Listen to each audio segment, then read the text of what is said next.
Football at 4 powered by the Inside the Birds podcast and brought to you by Bet365. Whatever the sport, whatever the moment, it's never ordinary at Bet365. Mike and Ryan, we're live at the Gallery, Bar, Book, and Games. Geoff Mosher from the Inside the Birds podcast is today's Football at 4. And you just heard with Jeffrey Lurie in that intro there, what he says. Our culture begs for it. The Lombardi. Well, the Lombardi was handed out last night, and the Eagles were not there. Are they closer or further to a Super Bowl than when they started the season this year? It all starts now, Geoff Mosher. And, of course, as we know, there's always something happening with this team. So let's get your thoughts on this Haason Reddick, which is going to be the first really big decision they're going to have to make this offseason. Kind of read the tea leaves on how this thing could go. Yes, Mike and Ryan, what's going on? Happy post-Super Bowl day to both of you. And I'm glad that we can start off talking about Haason Reddick because I feel like it's an easier answer than the overtime rules for the Super Bowl after that last night. So here's the thing, and Adam Kaplan reported on the podcast this morning. He actually talked about it about a week and a half ago with our Patreon members when he came back from the Senior Bowl. When we were out there, we talked to a lot of different people, and he came back and we shared some notes. And he said to me and then to our Patreon members in a live stream, which is why it helps to be on our Patreon channel, that he was getting a sense that things could come to a head with Haason Reddick and the organization sooner than later. And no surprise that it comes out a few hours before kickoff because that's how it works in the NFL. But yeah, I mean, like we've known since last training camp that Haason Reddick wanted a new contract. So in that part of it is not a surprise. He goes into year 3 of a 3-year deal. I think that, because he's an in-house guy under contract, they can talk contract anytime. They don't have to wait for the new league year. So it wouldn't surprise me if conversations started happening, say, like 5 hours after the Eagles lost to the Buccaneers in the playoffs. I'm sure Haason's people were calling Howie the next day saying, all right, let's talk. What are we going to do? And, Howie's got a lot of decisions to make, and he's got a lot of aging guys on defense, Haason Reddick being one of them. But Haason Reddick was still a productive player. The market has changed a lot since his contract he signed with the Eagles, which was sort of below market for him to begin with. He was kind of considered that player who had been on 2 different teams, was used differently, not exactly sure where his permanent home is, but he's had 2 very years. I would challenge the notion that this past year wasn't as good as the year before. Yes, he had 5 fewer sacks, but he had just as many quarterback hits and more tackles for a loss. So if you're just judging somebody on sacks, you say he declined, but if you judge it on the bigger picture, I don't think he looked to me like somebody who lost a step. We said that about Josh Sweat, but I think Haason Reddick was just more of a victim of a defense that had no identity and 2 play callers and didn't know what to do with the personnel. I think he's still a good player, but obviously there's going to be – I don't want to say a difference of opinion of his value, but you saw the Eagles do this with Darius Slay last year. They're basically going to say, all right, well, we know you deserve more money. We also know we have you under contract for another year, so you don't exactly have a whole lot of leverage, and you're 30. You're going to be 30 in September. Why don't you go out there and see – if there's a team that's willing to pay you what you want. And on top of that, if they are, then what are they going to give us to trade for you? Which is why a lot of these situations don't work out where the player gets traded, then there's a draft pick in return, and kumbaya, everybody gets what they want. That usually doesn't happen that way. What often happens is that you either try to meet in between or you do something for 1 year where you add some incentives to try to make the player a little happier so that he reports to training camp. I don't think the Eagles want, and I don't think Haason Reddick wants a repeat of the Chris Jones situation where Chris Jones lost money. I mean, he held out all camp. He didn't get any trade. If there was a team willing to trade for him, the Chiefs weren't willing to pull the trigger. And then with the incentives that he got added to his deal, it wound up being not as much as I think the fines were going to be. So I don't think Haason Reddick wants to walk that path either. We got a lot of time between now and the new league year for this thing to get worked out. How much, he's going to be 30 years old when the season, gets underway, sometime in like mid-September. So the fact that the team is kind of in flux right now, 30-year-old, when Andy was here, if you were 30, you were done. How, is the timing of where he is and what he might be asking for. And then James, he's less explosive, or does it show up dropping into coverage at times, getting double teamed because the guy across from him can now be single blocked? I mean, there's a whole lot of factors in that. And then add on top of that, they used a first round pick last year on a player of similar traits and body makeup and plays the same position. Are they ready to go ahead with Nolan Smith by year 2? Probably not, but maybe by year 3, right? So how long of a deal do you want Haason Reddick, knowing that Nolan Smith may, emphasis on may, be ready to assume more of a responsibility in that role? I mean, I think they would have liked to see more out of Nolan Smith as a rookie, but he needs to get bigger, he needs to get stronger, and we'll see what happens from year 1 to year 2 with him. And then, Mike, the rest of the defense, right? I mean, you've got 2 corners who are over 30. You've got a safety in Kevin Byard who's over 30. You have an aging Fletcher Cox. We'll see what happens with him. Brandon Graham, we know, is over 30. So at some point, you look at the defense and say, we need to get younger. But at the same time, I think you guys will both agree, while they need to get younger, you don't want to get rid of a productive player like Haason Reddick and try to compete for a Super Bowl next year when you don't have Haason Reddick to fill that role.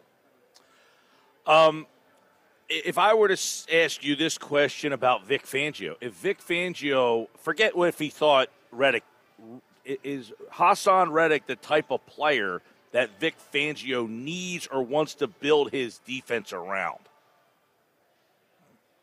I think that remains to be seen. I don't think that any one player for Vic Fangio is going to be a player you build around. I think the question is, does Haason Reddick fit into what Vic Fangio wants to do? Well, I wouldn't call Haason Reddick Khalil Mack because I think Khalil is a little bit more rounded. I wouldn't call him Aldon Smith either from the 49ers days, but he's a hell of a pass rusher. I know that. And I thought in Miami last year, you saw some guys who rushed around the edges, whether it was Van Ginkel, Bradley Chubb before he got hurt, who may be, similar in how they attack a quarterback and speed moves. So I look, Haason Reddick's been really good. I don't think a defensive coordinator who's going to look at the Eagles defense now is going to say, yeah, we're better off without him, or I can't scheme a defense with that guy in. It would be different. Let me say, but not the style of defense Vic Fangio runs. If you're running a pure 4-3, if you're Jim Schwartz and you need hands in the dirt defensive ends to play the wide 9, yeah, you might look at Haason Reddick and say, I love the guy, but he just doesn't do what I need. But Vic Fangio's defense has always had that 5-man front, that outside linebacker who really walks up on the line of scrimmage from a stand-up situation and rushes the passer. At least recently it has. So I have no doubt that he can fit in Fangio's scheme. Yeah, I guess, because 2 years ago, John Gannon, who a lot of people say, he runs the Fangio scheme, Reddick had a career year. So you're wondering, okay, does Vic Fangio see that and say, this guy is someone that I can really utilize to get more out of than maybe the Eagles were able to get out of him this year? And I don't know if you said, you don't seem to think he took a step back, but I'm just saying fit-wise, does Fangio see what he did for Gannon and say, yep, in other words, if he's asking, if Howie's saying to him, hey, Haason wants to be traded, is he a guy that's essential for us to kind of try to work something out with here, or is that not really a position that you're valuing all that much? Well, I mean, I think let's look at it from a common sense standpoint. You're Vic Fangio. Howie comes up to you and says, hey, Reddick, we don't really want to pay him. We might be able to get some trade value for him unless you really want to use him. Let's see. Here's your life. Here's your scheme without Haason Reddick. You got Josh Sweat, who struggled mightily over the second half last year. You got Nolan Smith, who's a first-round pick but didn't really play a whole lot, and then we bounced him back and forth between edge rusher and off-ball linebacker. And then we got Brandon Graham, who's 34 years old and really only can play situationally. And then Patrick Johnson, who's been a special teams head. What are we talking about here? You know what I'm saying? Let's be fair here. The drop-off between Haason Reddick and what the Eagles have after Haason Reddick is pretty sizable at this point. This is not 2 years ago. So, I mean, listen, I think the conversation changes a little bit if Josh Sweat really didn't seem like he fell precipitously last year. I mean, if this guy, Josh Sweat, had finished, 15, 16 sacks and looked completely healthy and didn't have the leg drag thing going on that people have noticed on tape, then maybe the conversation's there. All right, we can sign a veteran for less money to play the outside and then groom Nolan Smith to come along and But I do think right now, when you look at last year's defense, Haason Reddick, there was a big gap between him and everybody else. It just feels like, Moshe, that they're not looking to pay anyone right now, particularly on the defensive side of the ball, right? Like, I look at recent history, and I say, okay, like Fletcher Cox, they gave him a boatload of money. That was like what? I mean, that's like 8-9 years ago at this point. Deservingly so, but my point is it just seems like they're saying, no, we'll find someone cheap for a year, we'll borrow someone for a year, we'll find someone in the draft. And I get it. That's what makes Howie great at times, but at some point, you got to pay someone.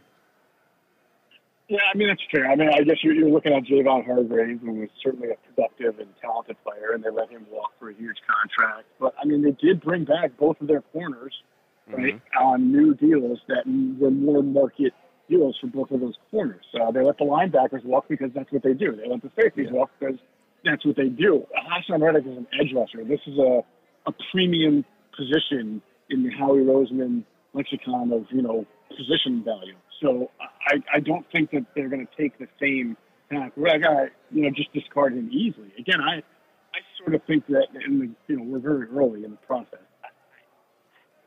I have a hard time believing that they're going to get rid of him unless they get a really good offer from a team, like a late first, early second. Then you really think about it, right? But a team that's going to take on Reddick is not going to want to give up that and pay the guy $24 to $26 million a year. That almost never happens unless the guy's on a first, like 2 or 3 years in, like Montez Sweat, fourth year of his rookie deal, right? So it doesn't really happen a whole lot with 30-year-olds. So I just don't think – I think at the end of the day there's going to have to be some kind of meeting in the middle here between Reddick and the Eagles, and it may just be for 1 year. You bump him up based on incentives and things like that. We'll see.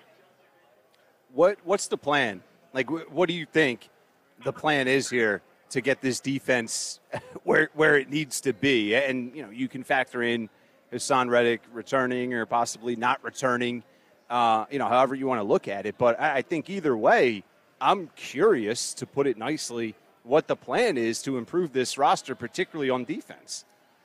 Hold on, let me do this conference call. I'll get Howie in on line 4 here, and we'll talk about the plan. No, I believe my sense, just digging into the situation, guys, is that the plan is to be aggressive. So I think, Ryan, what you said about Howie not wanting to pay certain people, I don't know. I don't believe that to be true. I think he knows that this. Obviously, they made all these moves with the coordinators and forcing action because they believe they can still win. They should still win. Their window is open to win the Super Bowl, but they know that they can't do it with a crap defense. Okay, so Howie's going to be aggressive, and usually when he makes mistakes like he did this past offseason, and he's quick to try to correct them. So I would be very surprised if he was not aggressive in remaking this defense. Right, I had that same feeling too, especially when they signed Fangio. It's like, hey, that to me, the sign is you're bringing in a veteran guy, and you don't bring him in here and say, hey, we're bringing you in here, but we're not going to give you anything to work with. I'm just curious, like, who is realistically out there, and what does that aggressiveness look like? If you watched Kansas City last night and like what Snead was doing, he's available. But yeah, I mean, they need a young corner. They need to get younger at spots, and that's why, Moshe, I think they're in a weird spot here because I certainly can understand and justify if you're Howie saying, look, we got real old real fast. Do I want to invest in a guy and then have him get old on me real fast at that position? That's why do you feel that this is an easy decision, or do you think this is going to be very intriguing, and can it kind of set up the offseason here? Well, I think what makes it somewhat easy for the Eagles, and I've said this in the podcast today, and it's true. It's 100% true. Haason Reddick doesn't have a whole lot of leverage. What is his recourse if he's not happy with his contract? Even if he finds somebody that's willing to pay him more money, if the Eagles don't like the deal, they're not going to do it. What's Haason Reddick going to do? Hold out? Is he going to pull a Chris Jones? Because that didn't work. That didn't work for Chris Jones. Like, what are you going to just not show up until the first week of September?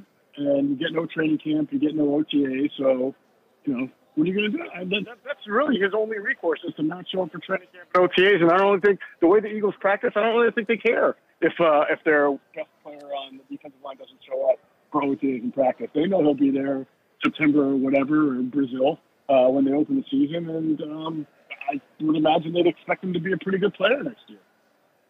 And Moshe, just to add, unless I missed something out there, I mean, this could mean nothing in the sense of maybe he's happy, maybe he does want to remain here, but maybe his agent and or himself, Haason that is, went to Howie and said, hey, we just want to put some feelers out there. Is that cool? Like, we're not trying to stir anything up. We're not trying to leave. We're not trying to. I can't imagine, guys, though, that there's a scenario where Reddick doesn't want to. I mean, he's from here. He went to high school here. He played football at Temple. I mean, I think he wants to be here, but I think we all heard the murmurs that he thought, coming off of a 16-sack season, that the Eagles got him an under market value, and he wanted to see if he can cash in on that. It didn't work. I don't know that the timing's I guess my point is, guys, I don't think the timing's great for him right now. Of course not. It's not. And to add to what I was saying, like, what is he going to hold? Is he daring enough to pull a Le'Veon Bell at 30 and just completely miss an entire season at a protest and then expect that the following year he's going to sign a huge deal? Like, it's just not going to happen. I mean, maybe it will, because there's always, like, the Jets were, do it, but he is playing a career position. But that's a risk that I wouldn't be willing to take if I were him. I'm not his businessman, but I mean, I don't think that makes a whole lot of sense. All right, Geoff Mosher, Football at 4. There's the stuff on Reddick. You can listen to the Inside the Birds podcast to get a little bit more on that, but we'd be remiss if we didn't ask about the Chiefs' place now in NFL lore history. 2 in a row.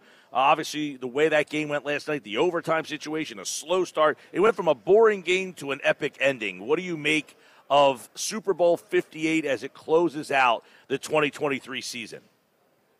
Yeah, I mean, I feel like it's a great story more than it was a great game. I don't think it was a very good game. Great ending, but overall, not a great game. I think that the story is that the Chiefs are just special. This was the year, right? If you're the Ravens, if you're the Bills, like, you're kicking yourself. This is the year that the Chiefs were good, but not theoretically not invincible. They turned out to win the Super Bowl anyway. But I mean, by week 12, there were some really legit questions as to whether the Chiefs were going to make the playoffs or not. They got hammered by the Las Vegas Raiders, who stunk. So this was the year to take them down. You know that they're going to retool this offseason. They're probably going to address their wide receiver spot. They're going to try to do other things. Offensive tackle. They got to give this a great offensive tackle draft. They're probably going to get better.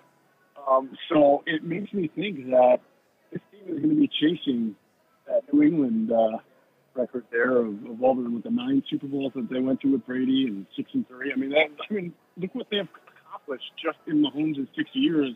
And if nobody could beat them this year, what are you going to do as Mahomes and Reed continue to get older, better, wiser, stronger, and the roster continues to get better?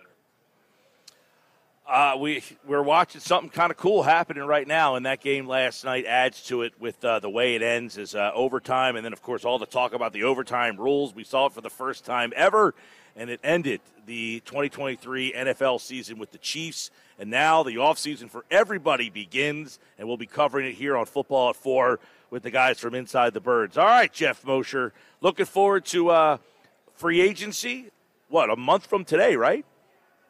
Month from today. Wait, I got to ask you guys something. You have a second here? Yeah.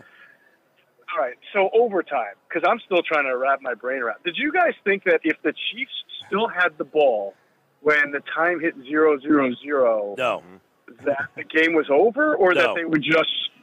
Okay, you didn't think it would be over. I didn't. You didn't think it was over? No, I thought I thought the Chiefs. I was wondering what the heck they were doing because they were going to run out of time. Right. That's what I thought. So you thought they needed to score before the clock hit 0? Yes. At first I didn't. Then the way they played it, I thought they did. And then I wonder to myself, why even have the breaks? Why even have it if you can still possess the ball in the second quarter, right? If that's still your first possession, then what's the point of even having a quarter break? Because if time's allowed to continue past 0-0-0, Why have a break? Is it just literally just to put the field in case you play like 2 or 3 and you want to keep the field side advantage for each team? Wait, what do you – I'm sorry. What do you – He's what are you asking implying? why even have any time? Why have Like the college break? football? Yeah. Like college football Yeah. overtime? Yeah, because it's still Yeah. a sudden death format Yeah. Well, after the first possession.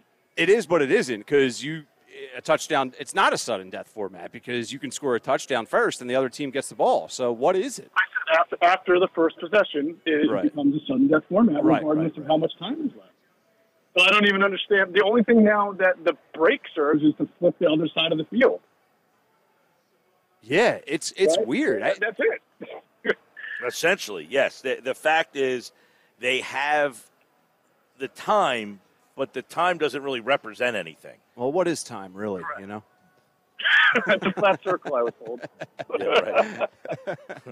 It's I feel like the NFL improved the rules, but once again in NFL fashion, it's like you still didn't get there, bud. Like you still need to tweak it a little bit more. I guess. I'm sure the NFL thinks, do we? Because now everybody's talking about it, and that's just great for us. Yeah, true. All right, Geoff Mosher All right, from guys, the have a Inside good the one. Birds podcast. He'll be back later on in the week. Thanks, man.